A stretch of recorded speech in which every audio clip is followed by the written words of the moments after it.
Welcome to my channel পিঙ্কির পাকশালা। আজকে অনেক দিন পর আবার একটা রান্না নিয়ে চলে এলাম। আজকে আমি বানাবো চানা মশলা। চানা মশলা বানানোর জন্য প্রথমে আমি কাবলি ছোলাগুলোকে 4 থেকে 5 ঘন্টা ভালো করে ভিজিয়ে নিয়েছি।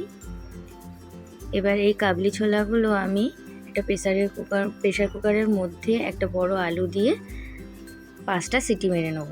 এখানে নিয়েছি আদা, রসুন, কাঁচা লঙ্কা বাটা, টমেটো পেস্ট আর পেঁয়াজ বাটা। কড়াইয়ের মধ্যে দিয়ে দিলাম 50 গ্রাম মতো রাইস ব্র্যান অয়েল।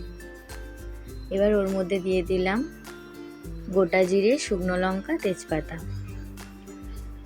শুকনো লঙ্কাটাকে সামান্য নেড়ে তার মধ্যে দিয়ে দেবো হাফ চামচ মতো হিং। হিংটাও ভালো করে নেড়ে নিয়ে একটা সুন্দর গন্ধ বেরোলে ওর মধ্যে দিয়ে দেবো পেঁয়াজ বাটাটা। পেঁয়াজ বাটাটা ফোড়নের সঙ্গে ভালো করে লাল করে ভেজে নিতে হবে।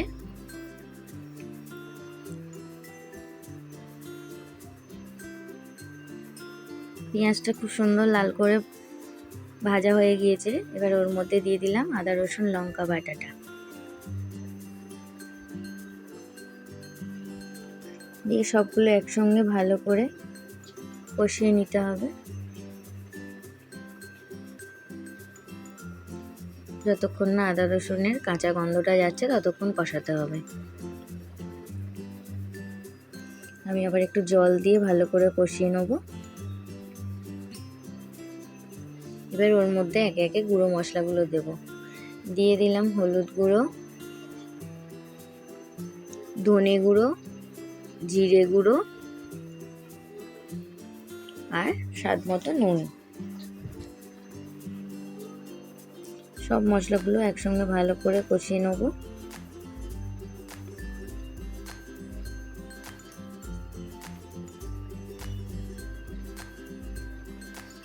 আর দিয়ে দিলাম স্বাদ মতো চিনি।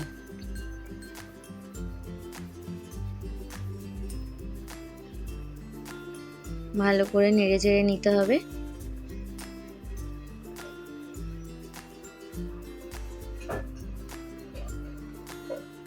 এবার ওর মধ্যে দিয়ে দিলাম কাশ্মীরি গুঁড়ো লঙ্কা।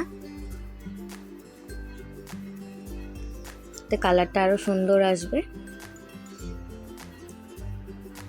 মশলাটা আমার ভালো করে কষানো হয়ে গিয়েছে। এবার আমি দিয়ে দিলাম পেস্ট করে রাখা টমেটোটা।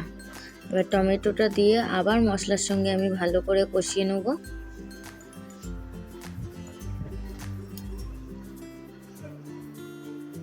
যতক্ষণ না তেল বেরোচ্ছে ততক্ষণ মশলার সঙ্গে টমেটোটাকে ভালো করে কষিয়ে নিতে হবে।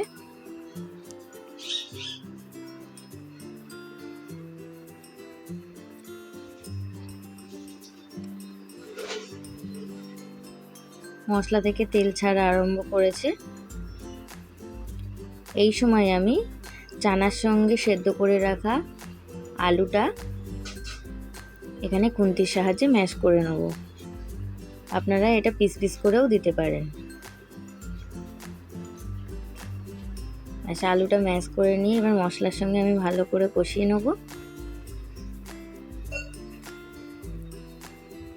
আলুটা এইভাবে ম্যাশ করে নিলে খুন্তির সাহায্যে গ্রেভিটা খুব সুন্দর হয়।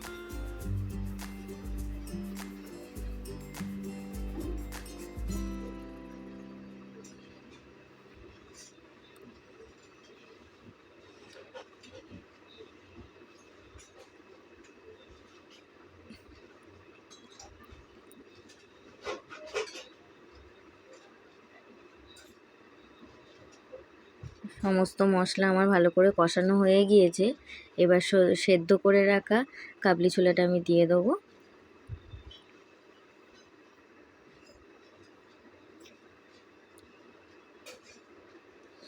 দিয়ে ভালো করে কাবলি ছোলার সঙ্গে মশলাগুলো ভালো করে মিশিয়ে নেব।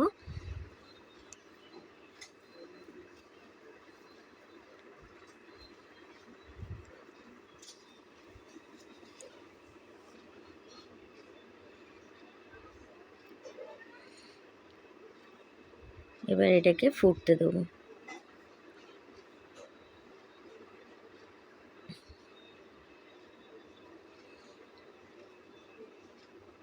ভালো করে করে ফুটিয়ে নিতে হবে।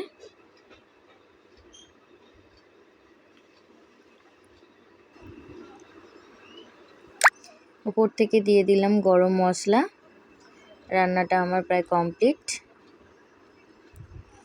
ভিডিওটা ভালো লাগলে প্লিজ একটা লাইক করে দেবেন, আর চ্যানেলে নতুন হয়ে থাকলে আমার চ্যানেলটিকে সাবস্ক্রাইব করার অনুরোধ রাখলাম। প্লিজ সবাই আমার চ্যানেলটিকে সাবস্ক্রাইব করবেন এবং পাশে থাকা বেল নোটিফিকেশান অপশানটা অন করে রাখবেন। আর এরকম ভালো ভালো আরও ভিডিও দেখতে আমার চ্যানেলটিকে লাইক করবেন, সাবস্ক্রাইব করবেন, কমেন্ট করবেন এবং আমার পাশে থাকবেন। Thank you for watching.